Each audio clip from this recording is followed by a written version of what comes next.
আসসালামু আলাইকুম। আমি আবুল কাশেম, একজন ইংরেজি শিক্ষক। আবার ফিরে এসেছি আমার লিনিয়ার ওশেন লার্নিং চ্যানেল নিয়ে, লেকচার 1। এটা বিগিনারদের জন্য, অর্থাৎ যারা শুরু করেছে। আহ, অনেক সন্তানেরা, অনেক সন্তান একটি ইংরেজি অক্ষর বা শব্দ অথবা একটি বাক্য সঠিকভাবে উচ্চারণ করে পড়তে পারে না। এই পড়তে না পারার কারণে তারা ইংরেজি বিষয়টা ভালোভাবে শিখতেও পারে না। তো আমি শিক্ষক, অভিভাবক এবং শিক্ষার্থী সবার জন্যই বলছি, এই বিষয়টি, এটাকে বলা হচ্ছে, এখানে বাংলা অক্ষর, যুক্ত অক্ষর আছে, ইংরেজিতে যুক্ত অক্ষর বলতে কিছু নেই, কিন্তু এটাকে ডায়াগ্রাফ বা লিগেচার বলে।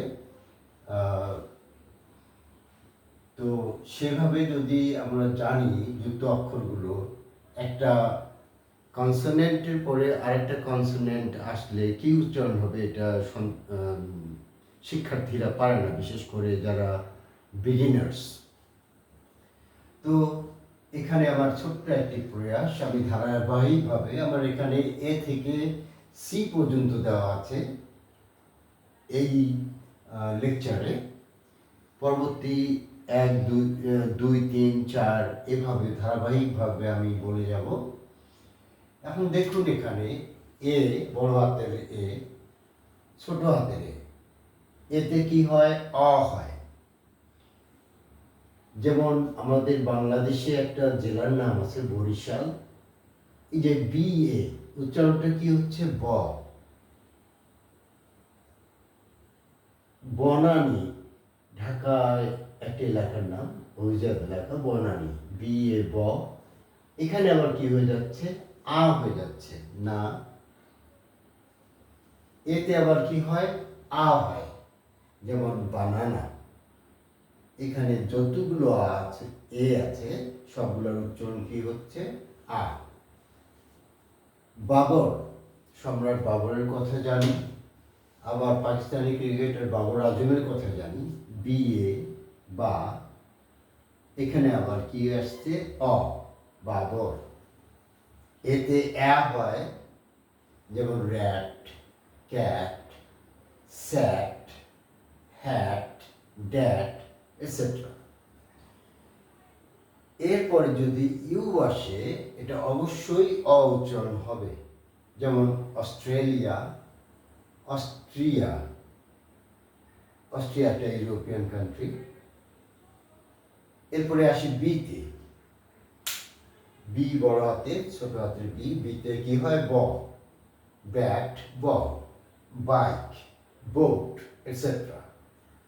বি এর পরে যদি এইচ আনি, সেটার উচ্চারণ কিন্তু ভ হয়ে যায়।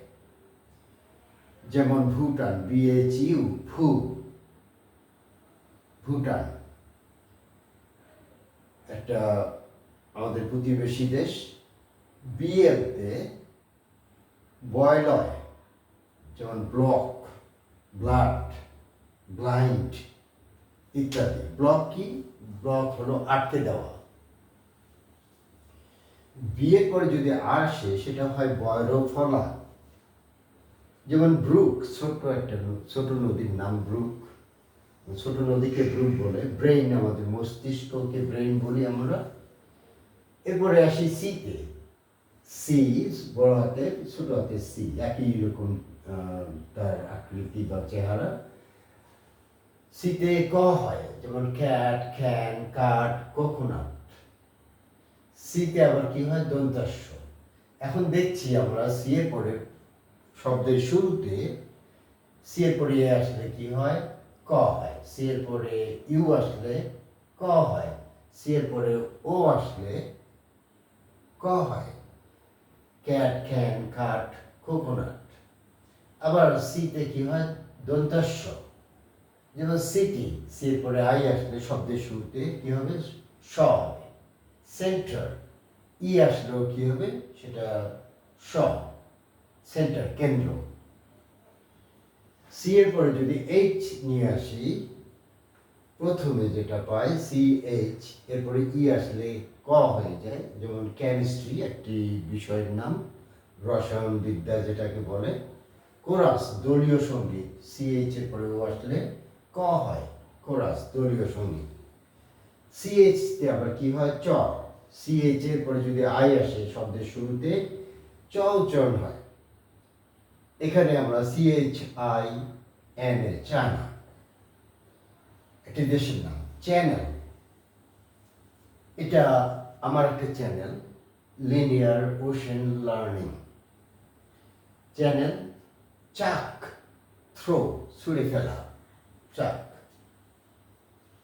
সি এর পরে যদি এল আসে, কয়লয়, যুক্ত অক্ষর, কয়লয়। ক্ল্যাট,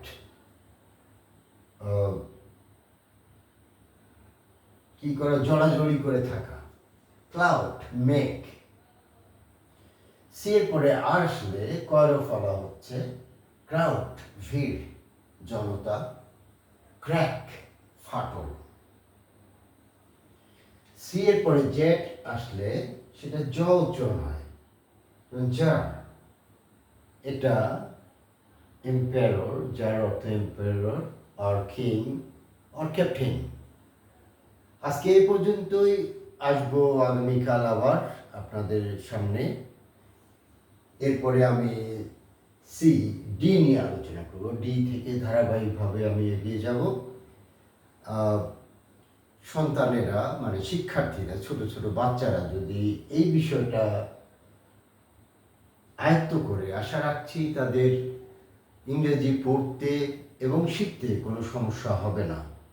এবং আমি মনে করি এসব যদি তারা শেখে, তাদের ভবিষ্যৎ, মানে তারা ভবিষ্যতে খুব সহজে ইংরেজি পড়তে পারবে, শিখতে পারবে, লিখতে পারবে। ধন্যবাদ সবাইকে।